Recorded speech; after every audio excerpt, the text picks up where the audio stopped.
আজ বানাবো মাছের একটা রেসিপি। তো মাছের মাথা আমার ফ্রিজে ছিল, দুটো মাছের মাথা। ভাবছি কি করব, তো একটা ঘরোয়া কাঁটা চচ্চড়ি সবজি দিয়ে বানিয়ে নেব। তার সাথে আছে একটা বড় আলু কেটে নিয়েছি ডুমডুম করে, আর 1/4 ভাগ কুমড়ো, সেটাও ডুমডুম করে কাটা আছে।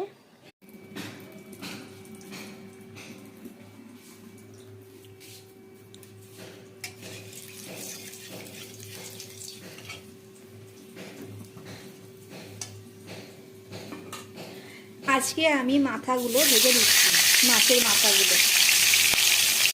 মাছের মাথাটা আমি বেশ কড়া করে ভেজে নিয়েছি। এরপর এটাকে ভেঙে নেব হাতা দিয়ে। এরপর আমি করছি হচ্ছে আলু ভাজা। এই আলুর সঙ্গে অন্য কুমড়ো, বেগুন সবই ভেজে নেব পরপর। এর মধ্যে একটু নুন,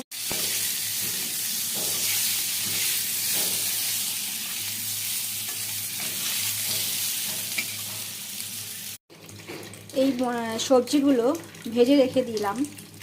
এবার আমি মশলাগুলো কষাতে যাচ্ছি।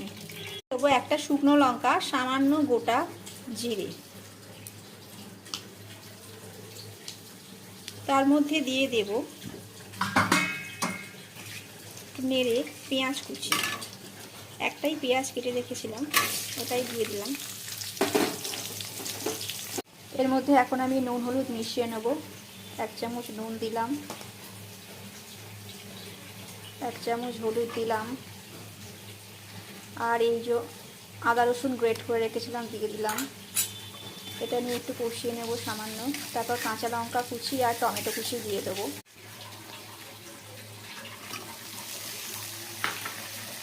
এই দিয়ে একটু কষিয়ে নেব।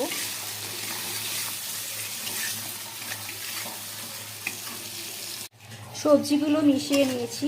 এরপর দিয়ে দেব গুঁড়ো মশলা, ধনে গুঁড়ো, জিরে গুঁড়ো, কাশ্মীরি লঙ্কার গুঁড়ো আর গরম মশলার গুঁড়ো।